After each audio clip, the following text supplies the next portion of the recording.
Assalamualaikum guys, perkenalkan nama aku Siti Ramazani dengan NIM 1902 10144 jurusan Administrasi Publik. Nah, di sini aku pengen maparin soal birokrasi agenda kenegaraan yang terabaikan. Nah, aku pertama pengen jelasin dulu soal pengertian birokrasi.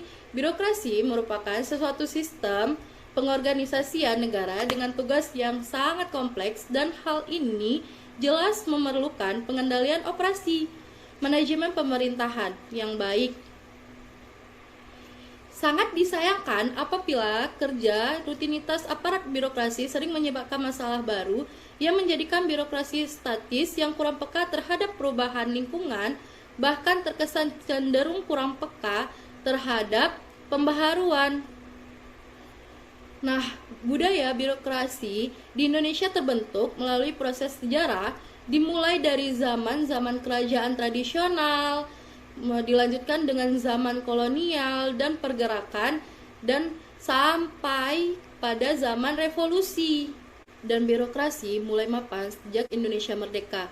Secara umum, birokrasi dipengaruhi juga oleh kekuatan besar yaitu militer dan intelektual. Berdasarkan sejarahnya, maka dapat disimpulkan bahwa birokrasi di Indonesia dipengaruhi oleh budaya-budaya kultural yang hidup di Indonesia dan budaya politik yang berkembang di Indonesia, yaitu dengan simbol primordial. Walaupun demikian, birokrasi di Indonesia dipengaruhi juga oleh paham ideologi yang hidup di dunia dengan kapitalis, komunis, serta liberal dan chauvinisme atau keturunan. Birokrasi agenda kenegaraan yang terabaikan. Banyak masalah kenegaraan di tengah yang dihadapi bangsa Indonesia akhir-akhir ini. Tetapi paling krusial adalah masalah perilaku birokrasi yang mengorbankan kepentingan publik. Nah, masalah ini seharusnya sudah menjadi agenda kenegaraan yang mendesak untuk ditangani karena memiliki dampak negatif jangka panjang dan fatal. Diakui atau tidak, dulu kita sangat bangga terhadap bangsa Indonesia. Namun kini kita mulai merasa rendah diri ketika melihat prestasi yang diraih oleh negara-negara tetangga. Tertinggal berbagai bidang, konflik sosial dengan berkepanjangan, ancaman terorisme yang menakutkan, dan sebagainya. Telah membuat kita merasa malu untuk hidup di tengah-tengah masyarakat internasional. Indonesia dianggap sebagai negara dengan banyak sekali masalah, lubuk kemiskinan, pengangguran, korupsi, kolusi, nepotisme, kelaparan, gizi buruk, tempat terjadi gempa, tsunami, banjir, tanah longsor, kecelakaan maut, darat, udara, dan sebagainya. Bersamaan dengan itu pula, semakin banyak masyarakat kita yang merespon negatif ataupun menyatakan tidak puas dengan kinerja birokrasi ini.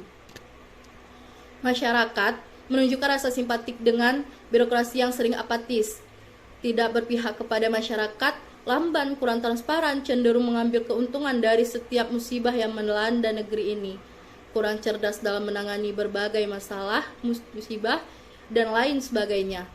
Maka tidak heran bila birokrasi kita kurang mendapat kepercayaan yang dianggap membangkit amarah. Bahkan ada yang merasa ditipu. Untungnya nih, masyarakat kita selalu bersabar dan bertindak anarkis menghadapinya. Sementara dalam tubuh birokrasi Indonesia sendiri masih bersemayam banyak sekali masalah dan penyakit. Misalnya, masalah pembagian urusan antara pemerintah pusat, provinsi, dan kabupaten, serta kota masih belum jelas. Akibatnya, banyak gubernur, bupati, dan wali kota bingung untuk menghadapinya. Apalagi menyaksikan kementerian, departemen sektoral mempunyai undang-undang sendiri yang sering berseberangan dengan undang-undang yang tentang pemerintah daerah nomor 32 tahun 2004. Selama ini, pembangunan birokrasi di Indonesia yang populer atau disebut reformasi birokrasi melalui program desentralisasi, deregulasi, dan debirokrasi atau penggabungan penghapusan organisasi, perbaikan pengawasan, peningkatan kemampuan birokrasi, pembenahan manajemen keuangan informasi, dan pelayanan publik ataupun sebagainya.